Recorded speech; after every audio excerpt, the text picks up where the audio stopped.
La soirée de dimanche 19 juin a été agitée à plus d'un titre et pour cause, il s'agissait du jour du second tour des élections législatives de 2022.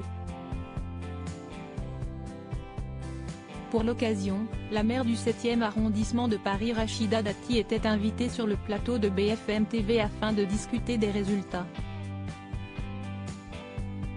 Habituée des émissions politiques, l'ancienne garde des Sceaux a fait preuve d'une énergie débordante, trop débordante même selon d'autres invités.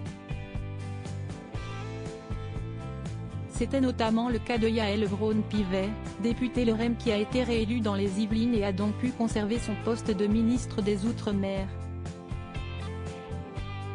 Le premier accrochage a eu lieu quand, parlant d'une Assemblée nationale ingouvernable, Rachida Dati a balancé à sa voisine de plateau qui s'agitait « Je ne vous montre pas vous, n'ayez pas peur, je montre le camembert derrière », sur l'illustration, note de la rédaction.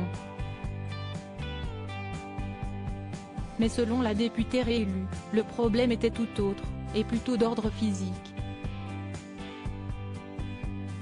Si esti très désagréable la main devant le visage, si esti tout a commencé Yaël Braun-Pivet qui, mêlant le geste à la parole, a levé sa propre main pour la mettre devant le visage de Rachida Dati et illustrer son ressenti. Pour apaiser les choses, Rachida Dati s'est brièvement excusée puis a choisi une méthode notoirement inefficace, dire à sa voisine de se calmer. Rachida Dati, on se détend, je comprends que vous soyez tendu mais on se détend, on se détend. Ce qui a évidemment entraîné Yaël Braun-Pivet à répliquer.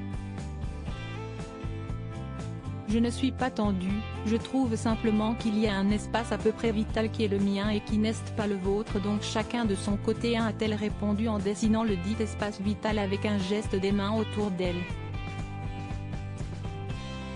Le petit accrochage s'est terminé avec une nouvelle pique de Rachida Dati, qui a tenu à avoir le dernier mot. De quoi parfaitement illustrer la tension qui a régné dans toute la France lors de l'annonce des résultats des élections législatives.